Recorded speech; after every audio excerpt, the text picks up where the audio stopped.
A quiet day at the seaside? Oh no.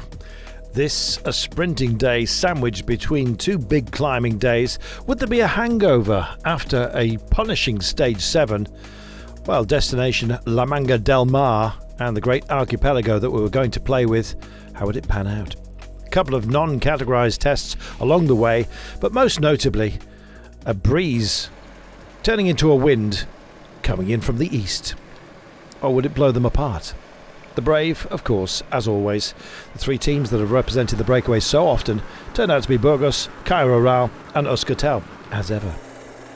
Okamika, Bag and Ituria, respectively, they posted a decent gap, nudging up to around about 3 minutes. Intermediate sprint time, and the fastest man amongst them was Cairo Rural's Bag. Well, sprinting is your bag, then going on behind was the battle for minor places. Getting up the green jersey on the back of Jasper Philipsen, just crossing the line in front of Arnaud Demare. Fabio Jakobsen himself deciding to sit that one out, as he's done so often before. In fact, the one time he went for it, the victory went to his rival Philipsen, and so when he did win, he had missed out on the intermediate sprint. Would he repeat the feat? That was the big question. Astana decided that they were going to try something. With just over 30 kilometres to go, they pushed on and caused some splits, and indeed the likes of Magnus Cort Nielsen were actually caught out. Everyone reconfigured, and ultimately it was all going to be down to a run for the line.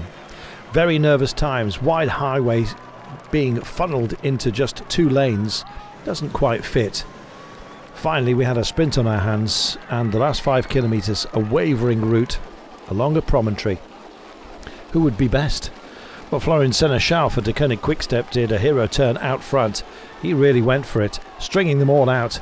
Arnaud Demare has always struggled to stay with his lead-out train, and so it proved again. He was absolutely nowhere to be seen when his lead-out man looked behind. Meanwhile, the green jersey of Jasper Philipsen was screening Fabio Jakobsen, who, once he hit the front centre of the road, was not to be headed. Nearest man to him turned out to be Alberto Dainese. Great sprint. Philipsen in 3rd place as Jakobsen. The wisdom of just leaving that intermediate sprint coming to the fore once again. He makes it 2 wins, levelling up with Jasper Philipsen, but because of the placings, he also takes the green jersey. Fantastic day sprinting, edgy as you'd expect, and this time, instead of being pan, flat, open countryside, we had the coast to enjoy. Well, Jakobsen's De Koenig teammates also loving the fact that he took the day in the green. Dainese in 2nd ahead of Philipsen, Meus, Molano, your top 5, Einhorn, Demare, Matthews, Larsen, Aligat. Primož Roglič kept it safe, didn't panic, as has been the case throughout this race, and he leads by a margin of 8 seconds overall. He's in red, going to Alaphilippe tomorrow. Very much looking forward to that. We'll have a look at the map in a moment. Green, it's on to the back of Fabio Jakobsen. Great battle for that jersey between himself and Jasper Philipsen.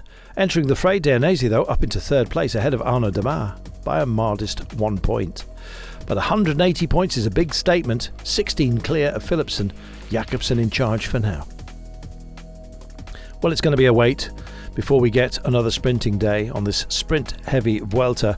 Tomorrow, anything but. It's one hell of a destination. Velafiki is our destination.